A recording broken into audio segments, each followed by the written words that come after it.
Assalamualaikum warahmatullahi wabarakatuh. Selamat datang di channel YouTube saya.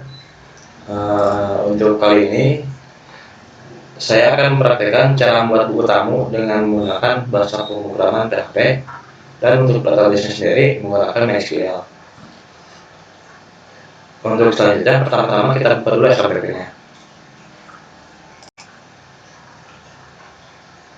Ya, kita buka SKPP-nya.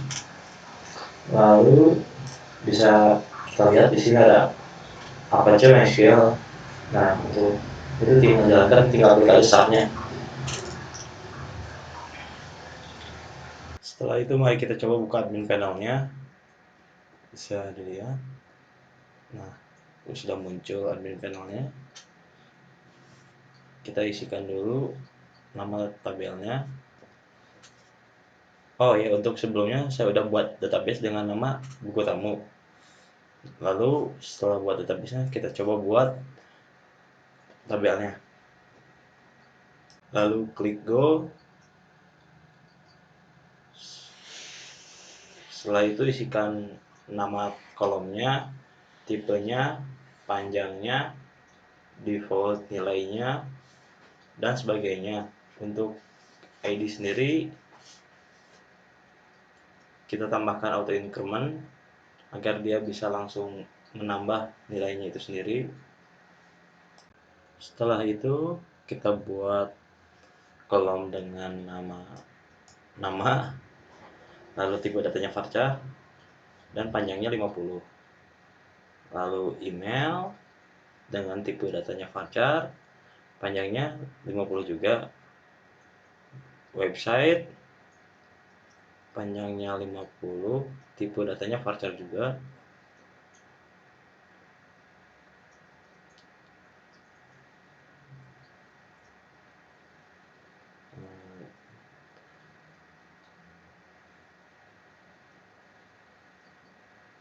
Setelah itu kita coba tambahkan kolom lagi karena saya rasa kurang banyak saya tadi tambahkan. Lalu diisi dengan tanggal, tipe datanya kita coba pakai date. Untuk lengthnya nggak usah diisi. Lalu komentar, tipe datanya teks, dan panjang datanya tidak perlu diisi. Setelah itu kita coba save dan akan muncul detail tabelnya. Kalau kita diklik tabelnya, isinya tidak ada karena belum diisi.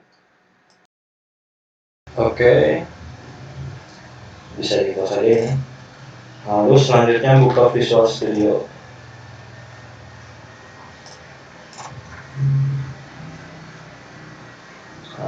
New file. Pertama-tama kita akan buat dulu formulir. Untuk formulirnya sendiri kita menggunakan HTML sebagai form untuk mengisi datanya. Kita pilih dulu HTML. Oke. Nah, setelah jadi kita kasih page titelnya, kita ubah menjadi buku tamu dan kita save di dia sampai htdocs, terus buku tamu kita kasih file namanya index.php. Index ini berguna sebagai file yang pertama kali dibuka ketika mengakses folder buku tamu ini. Lalu setelah itu kita coba bikin formnya. Bisa dilihat kan tadi sebelumnya kita udah buat tabel dengan kolomnya ID, nama, email, website, tanggal, dan komentar. Nah, untuk bagian form ini juga sama. Kita mesti buat isian untuk nama, email, website, dan komentar. Untuk tanggalnya sendiri kita buat otomatis menggunakan tanggal yang berada pada servernya. Oke, kita langsung buat inputannya. Bisa dilihat seperti apa yang ada di screen.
Di sini juga setelah kita buat form inputannya, kita juga tambahin button submit untuk menginput data yang telah diisi.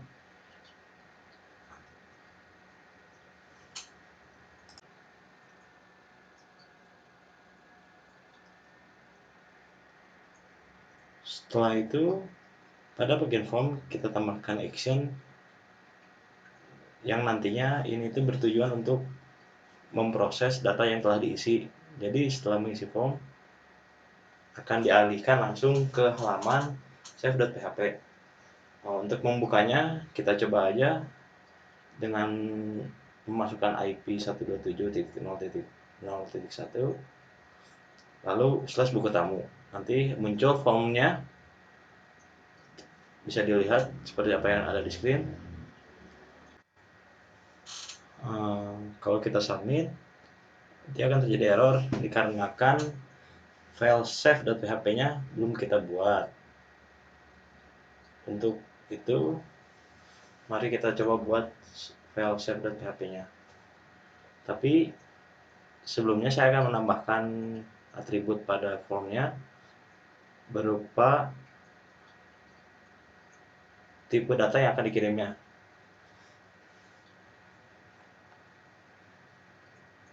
Setelah itu kita coba tambahkan metode.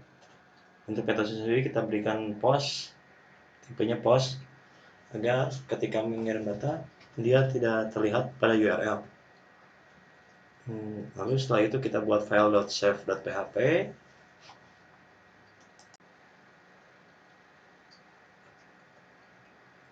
Ya, kita inisialisasi dulu dengan inisialisasi PHP. Lalu kita akan mencoba mengambil parameter yang akan diberikan oleh form kepada save.php. Kita bikin variabel nama, email, website, tanggal, dan komentar karena disesuaikan dengan nama kolom yang akan disimpan. Dengan catatan untuk tanggal kita menggunakan fungsi dari phpDate yang berguna untuk mengambil tanggal.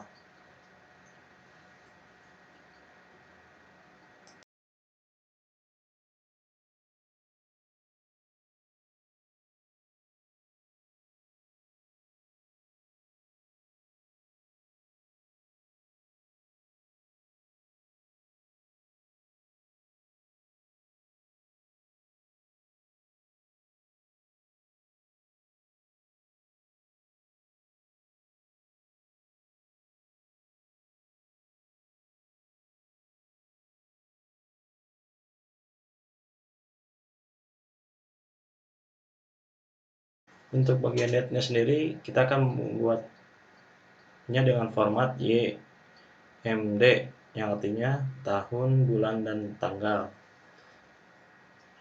Setelah itu kita akan mencoba menampilkan data hasil parsing dari form sebelumnya. Oke.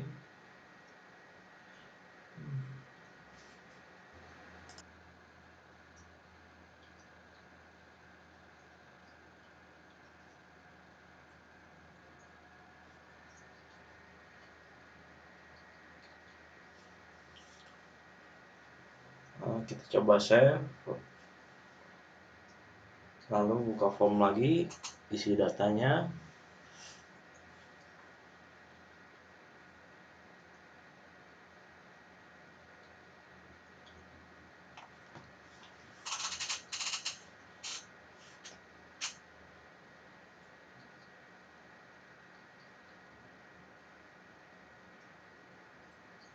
Nah, terjadi error. Ini dikarenakan tadi sewaktu ngisi formnya, dia metodenya masih berupa berupa get. Nah, kita mesti merefreshnya dulu.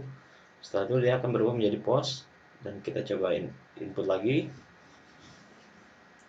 Nah, sekarang udah tampilkan data yang telah dikirim.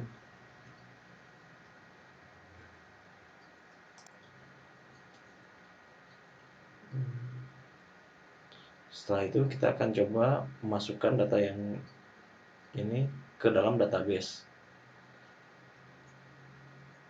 Kita buat dulu filenya, file untuk koneksinya. Kita beri nama connection.php, lalu kita set variabel-variabelnya yang berisi informasi-informasi terkait bagaimana cara PHP tersebut bisa connect ke MySQL.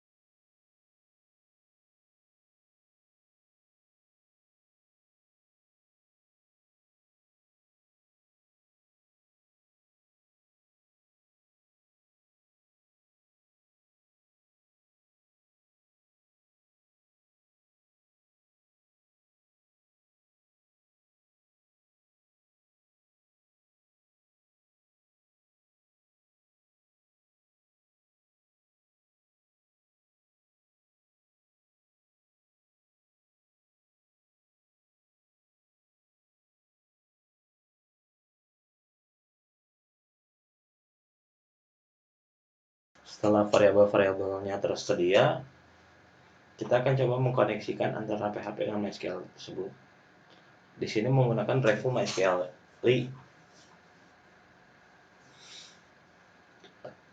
Kita coba buat fungsinya.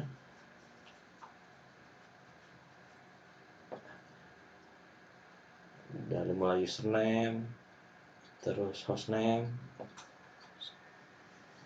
terus password, serta database name-nya. Kita masukkan semua variabel tersebut ke dalam fungsi MySQL-nya.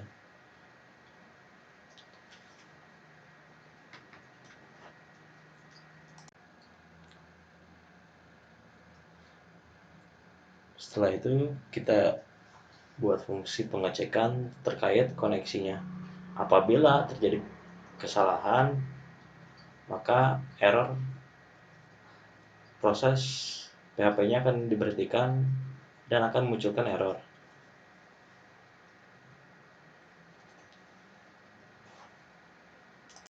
Dan tak lupa juga kita di sini menambahkan error message-nya sehingga bisa diketahui terjadi kesalahan antar koneksinya dikarenakan apa.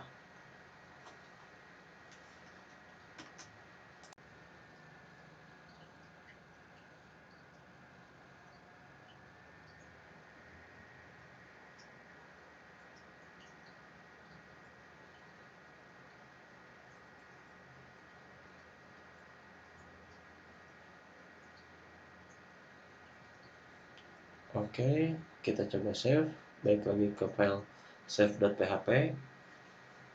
Kita coba includekan file connection ke dalam file save.php. Include ini berfungsi sebagai penyisip apa yang disimpan, yaitu adalah file connection.php. Jadi secara langsung file save.php akan memanggil file connection.php. Kita coba tes dulu. Dia berhasil. Dia muncul berhasil, tidak muncul error. Nah, kita coba akan munculkan errornya. Kita matikan dulu fitur MySQL-nya di php-myadmin, lalu di reload. Tunggu sebentar. Nah, terlihat errornya bahwa koneksi ke database MySQL-nya tertolak dikarenakan servernya MySQL-nya sendiri mati.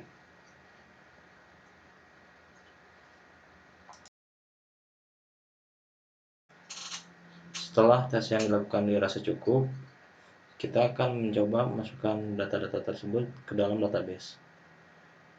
Pertama-tama saya buat variabel bernama query. Nah, si query ini berisi query bagaimana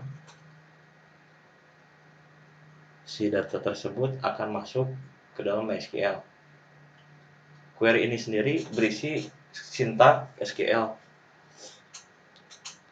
Untuk mempermudahnya, saya telah membuat skripnya sebelumnya di php-myadmin. Lalu kita copy saja sintaknya, masukkan ke dalam variabel query tadi. Kita coba hilangkan simbol yang tidak perlu. Sebenarnya tidak dihapus pun tidak apa-apa, cuma saya karena ingin agak rapi sedikit, saya mencoba menghilangkannya. Nah, di bawah sintaknya itu ada tulisan value. Nah, kita coba ganti itu semua dengan variabel-variabelnya, dari mulai nama, email, terus website, tanggal, serta komentar.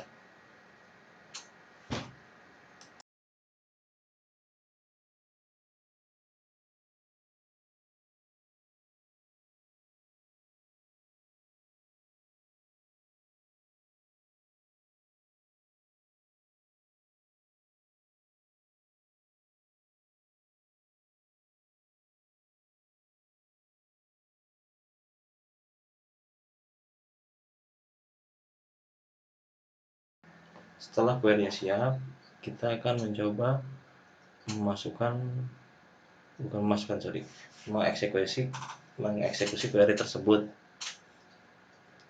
Sebelumnya kita panggil fungsi connya,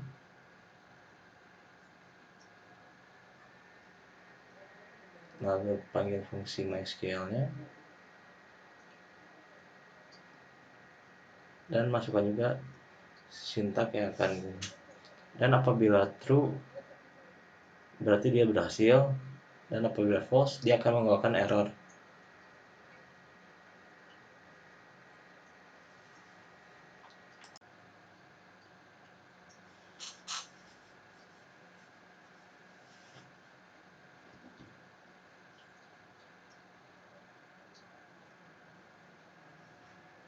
Kita juga tambahkan message agar terlihat bahwa eksekusi telah berhasil dieksekusi, dan apabila gagal juga terlihat dia terjadi kesalahan di mananya.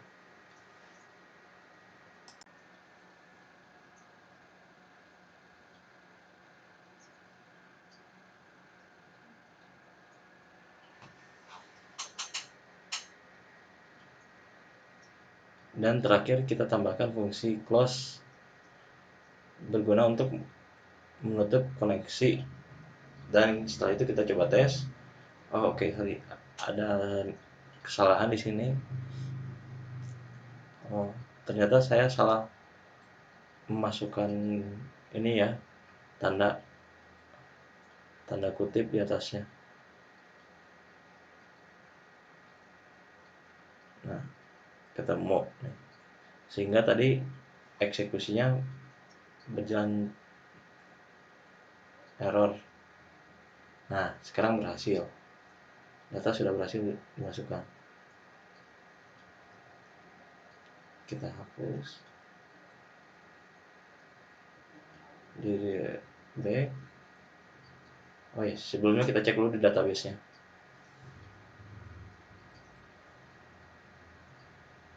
Nah, bisa terlihat ada data tadi yang sudah dimasukkan.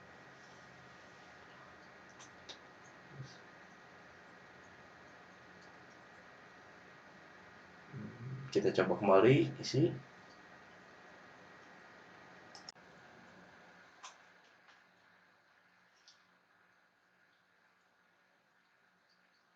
Oke, kita coba submit dan berhasil. Mungkin sekian dari saya. Mohon maaf bila banyak kekurangan. Wassalamualaikum warahmatullahi wabarakatuh.